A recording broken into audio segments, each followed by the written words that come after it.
Okay, so untuk hari ini topik dia adalah fundamental analysis. Okay, so trading ni kita ada 3 jenis analysis lah: technical, fundamental dan sentiment. Okay, so technical tu adalah apa-apa yang kamu nampak di dalam chart. Okay, maknanya candlestick kamu tu, uh, support resistance, trend line, okay, chart pattern, indicator, itu semua adalah technical. Alright. Fundamental dia more kepada ekonomi. Apa yang mempengaruhi pergerakan mata wang negara tertentu. Okay, dari segi ekonomi lah. Okay, dari segi import export. Sentiment pula ada lagi jauh lagi. Okay, dia more kepada insting ataupun laluri market. Okay, so sentiment dia agak susah sikit nak belajar. Fundamental agak senang sebab dia more kepada data saja. Okay, technical yang kita akan lebih kepada uh, experience. Lagi banyak kamu pandai guna, lagi senang nak faham. Okay, so kalau fundamental ni, kita sebenarnya nak fokus kepada ekonomi sesebuah negara. Okay, apa yang menggerakkan mata wang negara tersebut lah. Okay, so lagi bagus kalau negara tu dia lebih fokus kepada ekspor berbanding import. Okay, so kalau import dia kena beli banyak barang untuk negara dia. Kalau ekspor bermaksud dia menjual barang kepada negara lain, so itu lagi bagus lah. Okay, kalau contoh macam Malaysia, kita banyak menjual petrol, kita jual beras, okay, getah, crude palm oil. Okay, so itulah adalah uh, ekspor kita. Okay, so kalau apabila ekspor kita melebihi import, maka itu adalah bagus untuk ekonomi. Okay, so fundamental dia dua belah, dua bahagian. Bahagian pertama tu yang import export, itu untuk luar, dari luar. Okay, dari dalam pula adalah berdasar kepada keadaan ekonomi kita lah. Kalau ekonomi kita bagus, apa yang terjadi kepada rakyat. Okay, rakyat kita nak tengok dari segi pembelanjaan. Kalau macam mana, kalau kita nak tahu ekonomi negara tu bagus ke tidak, kita tengok pembelanjaan rakyat. Okay, kalau rakyat banyak berbelanja, maknanya ekonomi tengah bagus. Maksud, kita tidak segan nak membelanjakan duit yang kita ada. Dari duit gaji tu, kita tak segan nak membelanja. Kalau contoh maksud segan tu, maksud kalau bila kita nak belanja tu, harga barang tinggi lah. Gaji sikit lah. Okay, so kita tak boleh nak membelanja sangat. Okay, so itu kita yang kita panggil sebagai spending power. Okay, kalau spending power kita bagus, maka ekonomi negara dari segi internal, dari segi dalaman, baguslah. Bila ramai yang bekerja, gaji tinggi. So bila contoh, disebab dia base pada cycle lah. Okay, so selalunya cycle tu kita akan nampak. Contoh, let's say saya buat pada bulan ni punya, saya base pada US. Okay, so apa yang kita nampak first kali adalah kat sini lah. Yang ini kita akan nampak dahulu. Okay, average hourly earnings, non-farm employment change dengan unemployment rate. So ini akan selalu keluar awal bulan. Okay, so kat sini kita nampak semuanya adalah positif. Maksud baguslah. Gaji ikut jam tinggi. Okay, pekerjaan ramai yang bekerja. Okay, yang tidak bekerja tu makin berkurang. So semua tu adalah positif. Okay, so apabila ramai yang bekerja dan gaji tu tinggi, apa yang terjadi kepada perbelanjaan? Right, so perbelanjaan akan meningkat. So kat sini, CPI, Consumer Price Index. Okay, so CPI ni adalah Consumer Price Index. Sekejap saya bukakan dia. Okay, Consumer Price Index. Maksud kat sini adalah kerelaan rakyat membeli barang pada harga yang lebih tinggi dari sebelum ini. Sebab kita nak tengok dari segi inflasi. Bermaksud kalau contoh gaji bulan lepas 2,000, gaji bulan ni 2,500 contohnya. Okay, so apabila kita nak beli roti, sebelum ni roti tu RM2. Okay, so bila kerajaan nampak okay, gaji semua orang naik, dia naikkan harga roti RM2.5. Sebab disebabkan gaji kita naik, kita masih mampu nak membeli roti tersebut pada harga yang lebih tinggi. Maksud kita punya spending power tu ada. Kita tak kisah nak beli barang pada harga yang lebih tinggi. Okay, tapi kalau contoh CPI yang lemah dan yang negatif ni bermaksud sebelum ni gaji tinggi, sekarang gaji rendah. So, tapi harga barang tidak berubah. Harga barang kena berubah. Maksud, kalau gaji turun, harga barang pun sepatutnya turun sekali. Supaya kita boleh match dengan gaji kita. Itu maksud dia lah. Okay?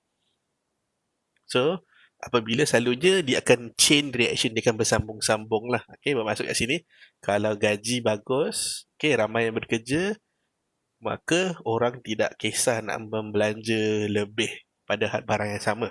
Okay, itu CPI. CPI akan positif. Okay, so apabila di situ bermaksud kalau CPI positif, retail sales pun selalunya dia akan positif. Retail sales ni bermaksud pembelanjaan lah. Okay, secara runcit.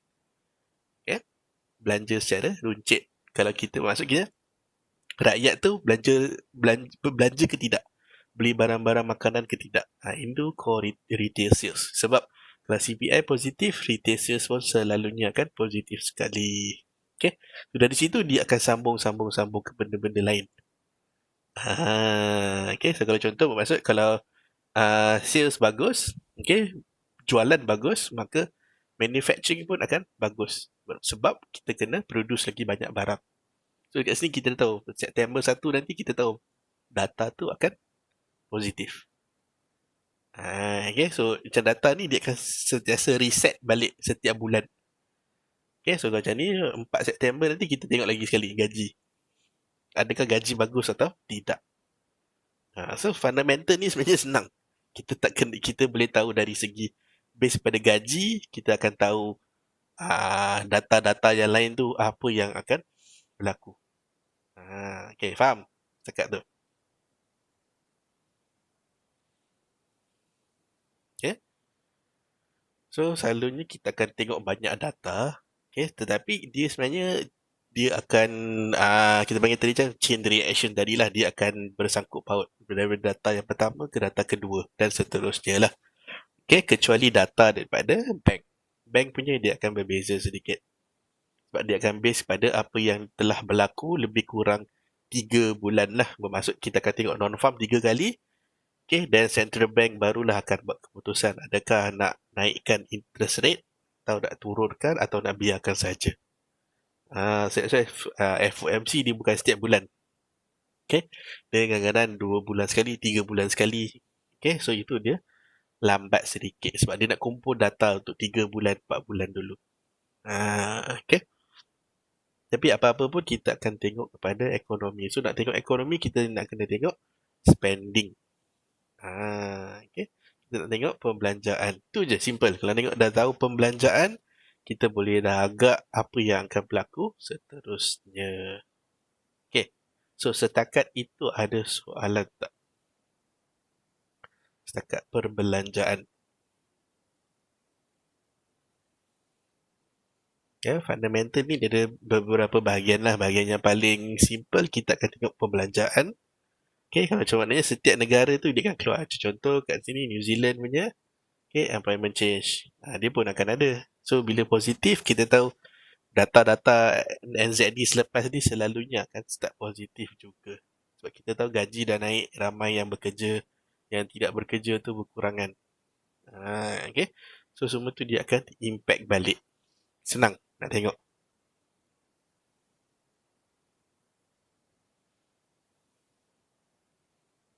Ada soalan? Tak ada. Macam ni lah. Contoh Australia punya, okay, employment change nampak positif. Yang tidak bekerja pun berkurang. Okay. So apabila setiap data US, Australia yang selepas ni akan keluar macam ni, GDP, kita tahu kita dah boleh agak GDP dia boleh jadi positif.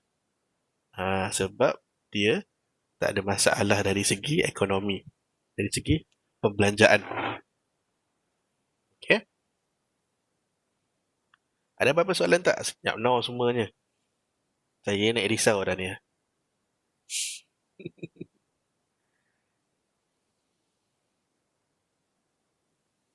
Ada apa-apa soalan? Ada 4 orang dalam ni. Takkan tak ada soalan?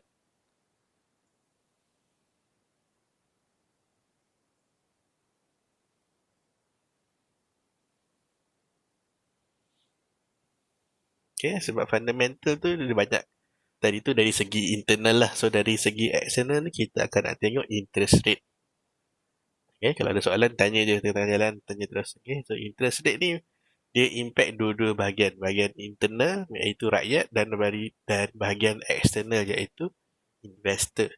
Okay, so investor bila dia invest dekat sesebuah negara, dia suka tengok interest rate tu menaik sebab dia invest kat negara tu lah. Okay, so bila dia melabur di negara, interest naik, dia dapat pulangan yang tinggi. Okay, tetapi bila interest naik, soalannya yang berlaku kepada kita adalah inflasi. Okay, ekonomi lambat naik. Okay, itu sebab bila dah interest rate tu dah naik, dia akan turunkan balik. Dia takkan naik sentiasa. Dia naik sampai satu tahap dan turun balik. Okay, so dia jadi cycle. Dah naik, dia akan turun. Dah turun, dia akan naik balik. Okay, so kalau macam sekarang ni, semua negara punya interest rate adalah pada keadaan yang sangat-sangat rendah. Disebabkan oleh COVID tu lah. Okay, sebab virus. Okay, so semua tengah merendahkan interest rate untuk menjaga rakyat masing-masing. Okay, so sebagai investor kita tak akan nak invest dekat mana-mana ni lah. Semua ni kita tak akan invest sebab interest rate semua dah turun. Okay. So bila interest rate turun, pinjaman jadi murah. Okay. Pinjaman lah. Okay, buat pinjaman nak beli kereta ke, nak beli rumah ke, nak buat pinjaman peribadi, semua menjadi interest sangat murah. Sebab kita perlukan duit tu bergerak. Okay, sebagai sebuah negara, kita tak ada duit kita terduduk je kat dalam bank. Itu sangat tak bagus. Okay, duit tu sentiasa kena pusing. Bila ada orang buat pinjaman, ada orang buat bayaran. Okay, tu sebab duit tu sentiasa kena bergerak. Kalau letak je dalam bank, tak ada function. Bank pun tak boleh nak buat apa dengan duit kita. Okay, so macam sekarang ni uh, keadaan apa ni virus sekarang ni, semua negara telah menurunkan interest rate masing-masing dan tengah menunggu untuk US menaikkan balik interest rate mereka lah. Okay, so apabila interest rate US naik, duit dia menjadi mahal dan orang dia boleh invest ke negara-negara yang lain inilah. Itu function dia sebenarnya. Okay, sebab negara-negara lain ni investor dia bila kita invest kat sesebuah negara, kita akan invest dalam bentuk USD. Okay, so kena ingat tu kita bila investor, kita invest dalam USD. Okay, so jika nilai mata wang US lemah, rugilah. Kita pun tak nak beli USD. Okay, tu sebab sekarang ni semua orang tengah menunggu untuk US kukuh balik. Jika USD kukuh, currency lain pun akan ikut dari belakang. Simple as that lah. Macam sekarang ni USD lemah, tak ada currency yang boleh kita cakap menjadi lagi kuat daripada dia. Semua pun akan ikut turut jadi lemah juga. Sebab tak ada investor dah. Itu sebab currency semua drop. Okay, apa yang terjadi? Semua orang masuk gold. Semua orang invest kat gold saja sekarang ni. Sebab gold dia bukan base pada currency, dia base pada supply dan demand. Dia berbeza sedikit. Okay, ada apa-apa soalan tak?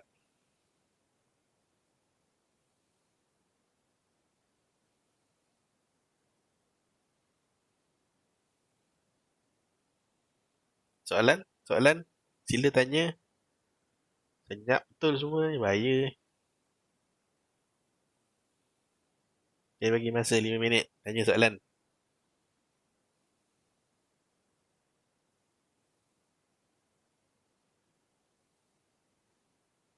Fundamental ni sebenarnya senang. Tak perlu tak perlu pening dan tak perlu benci kepada fundamental. Fundamental ni sebenarnya senang. Okay, kalau kamu pandai fundamental, bila nak trade ke technical tu senang. Tak ada masalah sebab kamu dah nampak apa yang akan berlaku dalam masa 6 bulan ke hadapan. Okay, senang je. Bila dah tahu, okay, currency Macam US sekarang ni baru tengah nak build balik momentum dia. Sebab bila kita tengok USD currency, kita nampak lah penaikan dia ni. Okay. Di sini kita dah nampak penaikan dia.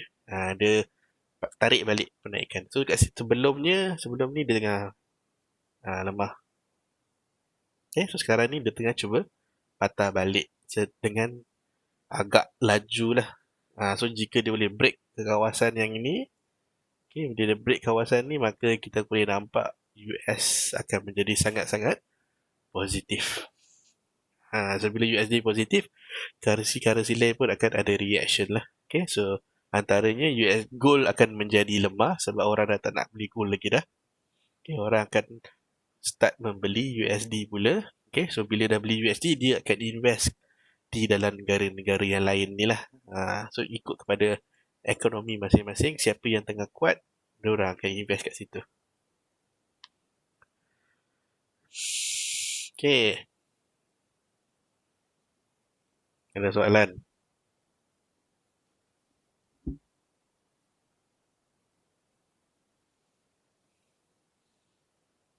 Dia bukan tak ada soalan, dia tak tahu nak tanya apa. Fundamental ni dia tak tahu nak tanya apa kat dalam. Teknikal senang lah, boleh tanya, tengok chat. Teknikal kita boleh tengok chat, tanya kat chat. Fundamental nak tanya macam mana? Cuba kamu rasa kalau fundamental kita nak tanya apa?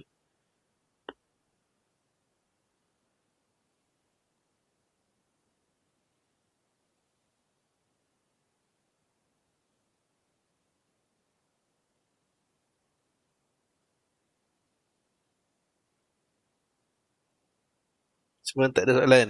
Yusri, Silva, Marvin, Fida, Fairuz. Semua senyap, tak ada soalan nak tanya.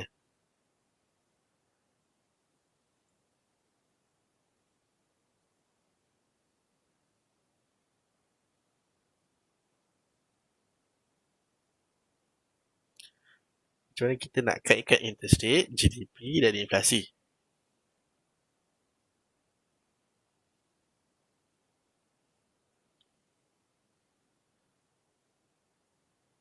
GDP dengan interest rate tak ada kena-mengena. So interest rate akan effect kepada inflation lah. GDP ni tak ada apa sangat. GDP ni kita nak tengok import export. Okay, so GDP ni pun kepada import export lah. So kita kena tahu negara tu import apa. Okay, let's say kita ambil contoh US. Okay, so kalau kita ambil contoh US, kalau kamu ada baca artikel saya hari ini berkenaan US dan soya, kamu dah tahu jawapan dia. Hari ni baru letak. Okay, so disebabkan kamu tanya bermaksud kamu tak baca artikel tu. So artikel tu bercerita berkenaan pasal China bersambung membeli soya daripada US. Okay, disebabkan apa? Sebab US punya soya adalah soya yang paling berkualiti sekali. Okay, dan China ni adalah pembeli soya yang paling besar dari US. Okay, dari mana-mana pun lah. China dia pembeli paling besar.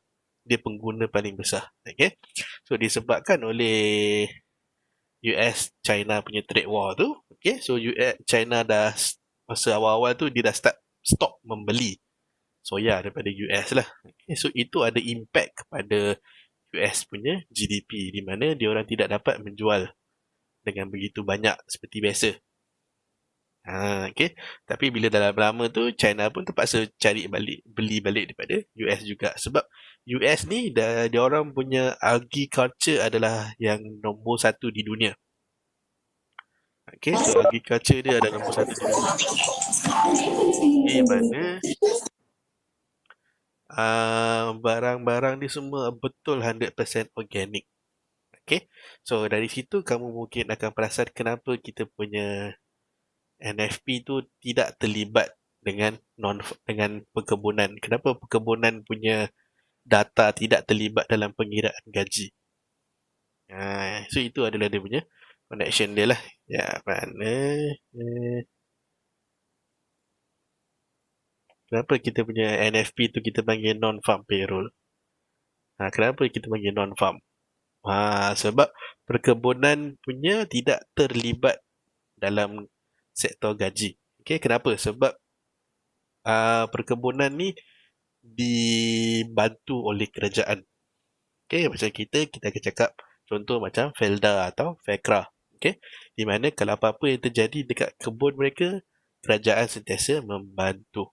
Okay, sebab kita nak, diorang nak producekan sayur-sayur ke buah-buah organik yang paling mahal sekali lah, yang paling bagus. Okay, bila paling bagus, paling mahal. Simple as that.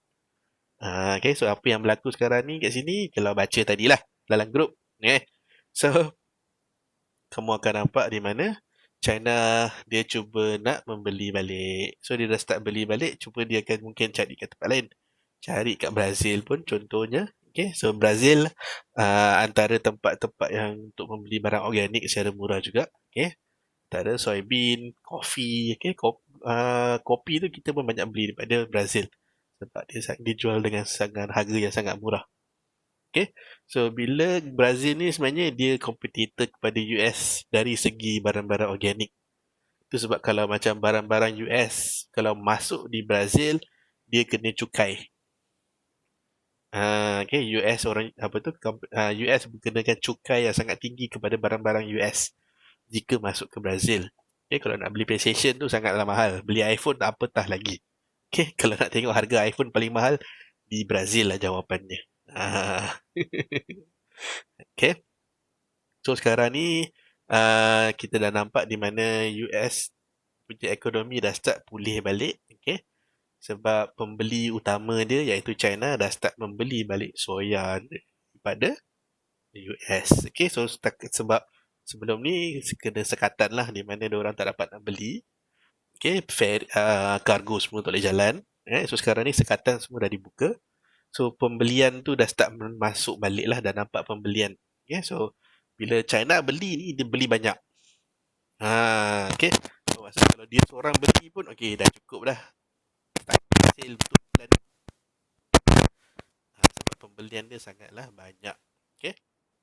So, bila China dah start membeli, so di mana kita akan nampak US akan start kukuh balik. So, bila US dah start kukuh balik, okay, kita akan nampak pengambilan pekerja akan start nampak lah. Okay, di mana company-company akan cari pekerja-pekerja baru. Okay, so bila pekerja baru masuk, gaji dah ada. Bila gaji dah ada, pembelanjaan meningkat. Pembelanjaan meningkat, interest rate akan dinaikkan. Okay, so dia semua ni adalah cycle ataupun kitaran.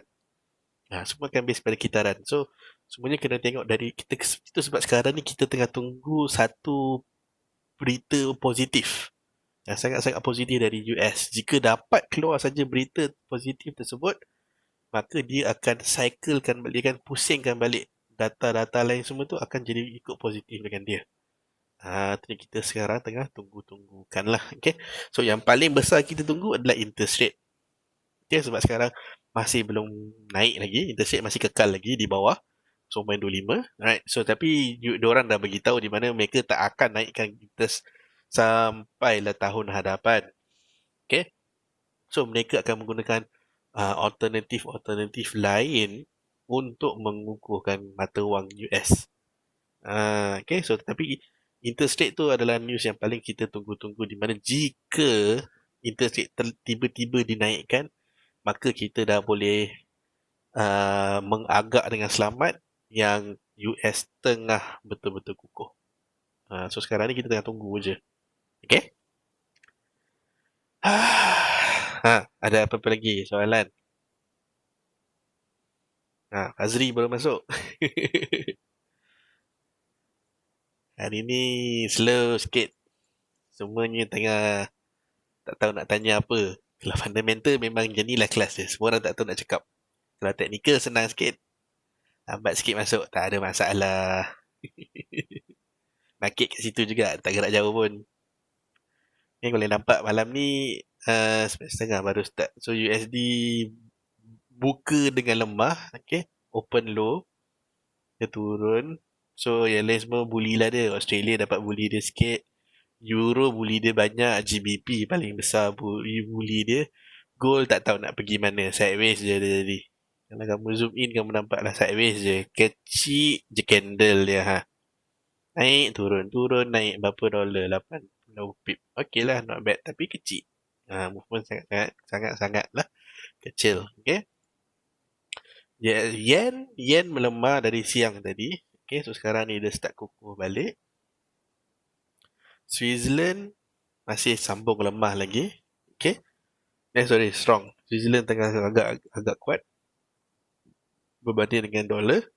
Dan sama juga dengan Canada lah. So Canada ni sekarang dia boleh bully balik USD. Disebabkan oleh minyak lah, OPEC. So bila OPEC punya news semua agak positif, Canada ada sengih lah. Sebab dia pun akan jadi positif sekali. US getting stronger. Effect gold, index dan crude oil.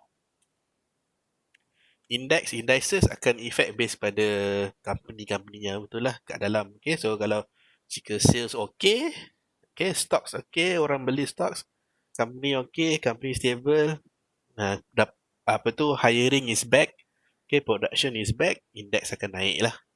Okay. Lepas tu kat gold, okay, bila USD kuat, gold akan start jadi lemah balik. Okay, so kalau between US and crude oil, not much connection is more towards sektor perkilangan lah. Okay, so sektor perkilangan, sektor industrial lah, based pada industri. So if industrial market is moving up, and oil will be moving up as well.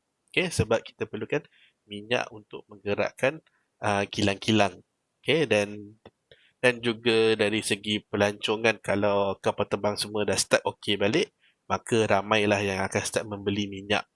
Okay, sebab sekarang ni kapal terbang semua grounded, so minyak pun tak dibeli sangat dari segi flight.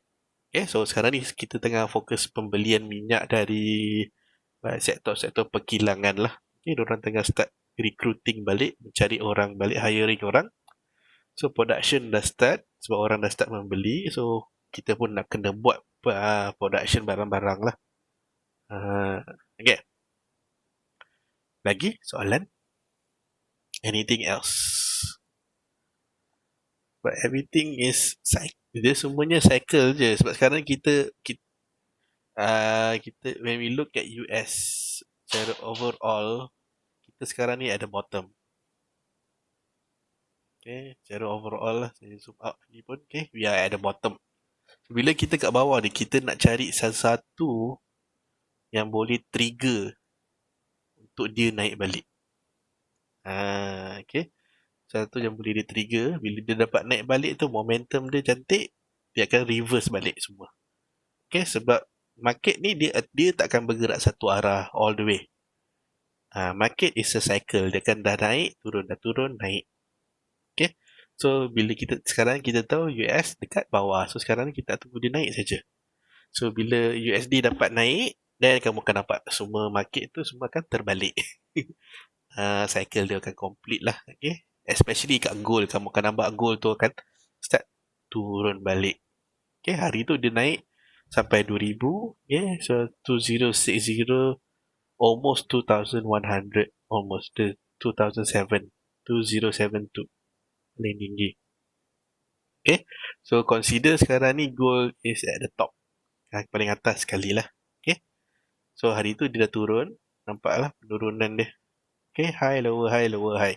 So sekarang ni kita tunggu lower high yang lagi satu, mungkin pada harga 1960. Okay, 1960. Kalau dapat area situ dan dia dah tak nak naik lagi, bolehlah swing sell. Okay, swing lah sampai hujung tahun. Okay. Tapi base pada USD lah, apa yang berlaku pada US, dia akan ada impact dia kepada gold.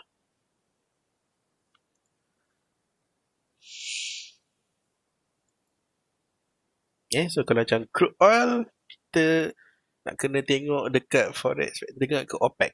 Kalau OPEC ada good news, then okay lah, positif untuk oil. Ni rasanya ada OPEC punya cerita. Hari tu ke ada minggu lepas ada cerita OPEC. So sekarang ni kita tengah tunggu yang Jackson Hole ni pula lah. Jackson Hole ni masalahnya dia suka buat Jumaat Sabtu. So kena tunggu hari Isnin untuk dapatkan efek.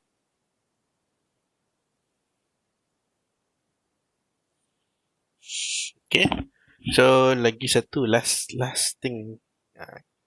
So bila kita kalau contoh let's say kamu dapat peluang untuk mendengar uh, Central Bank punya cerita, okay, so dia selalunya akan mengeluarkan dua kata-kata kunci, okay, hawkish and dovish.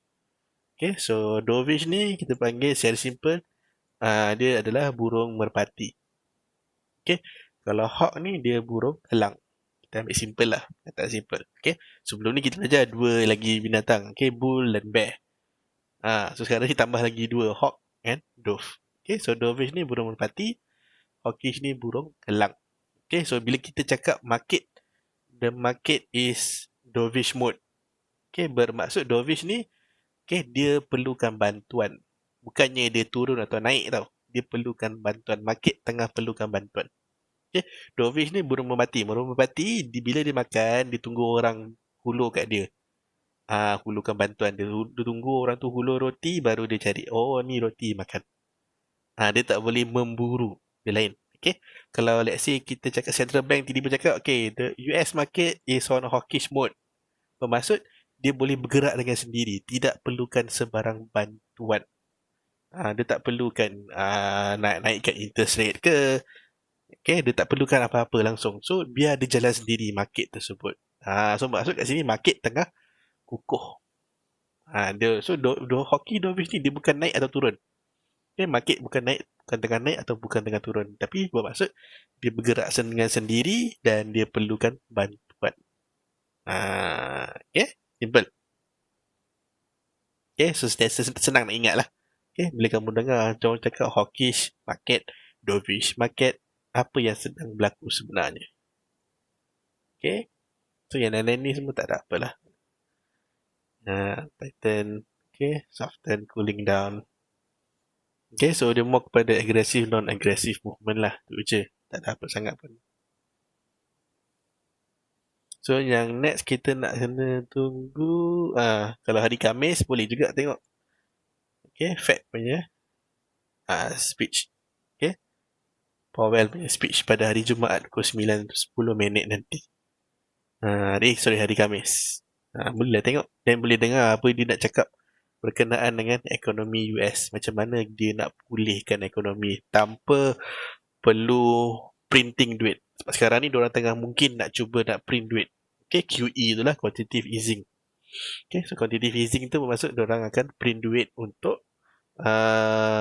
mengekalkan mata wang di negara. Okay, bila dia print duit, dia akan hulurkan kepada rakyat sebagai bantuan. Okay, so bila rakyat dapat duit, kita belanja.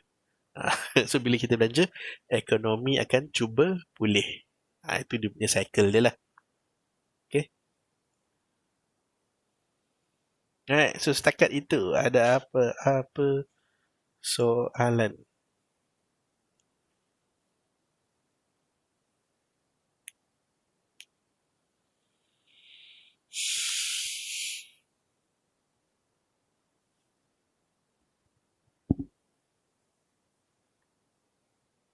Tak ada, semua okey.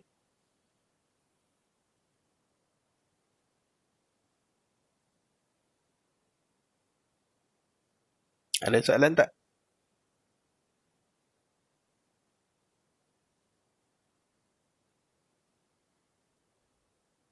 Tak ada soalan. Kalau Bak GU macam tengah fight dengan USD. Tak juga. GU tak ada apa sangat. GU okay, so GU sekarang GU di tengah-tengah agak lemah disebabkan oleh hari itu Brexit lah. So Brexit kat GBP masih belum settle lagi. Okay, GBP dengan Euro masih belum settlekan orang punya persefahaman untuk GBP. Okay, rasa kat grup hari ni tak ada. Hari ni tak ada pasal GBP. So kalau saya tak ada tulis GBP tu maksud GBP tengah lemah lah, tengah-tengah tak ada buat apa-apa. Okay. So, kamu boleh tengok base pada US dengan GBP, USD tengah turun, GBP tak boleh nak naik sangat. Tadi sekejap dia naik, lepas tu dia turun balik. So movement dia tak begitu banyak sangat. Dia tak sekukuh Euro. Euro lebih kukuh berbanding GBP sekarang ni.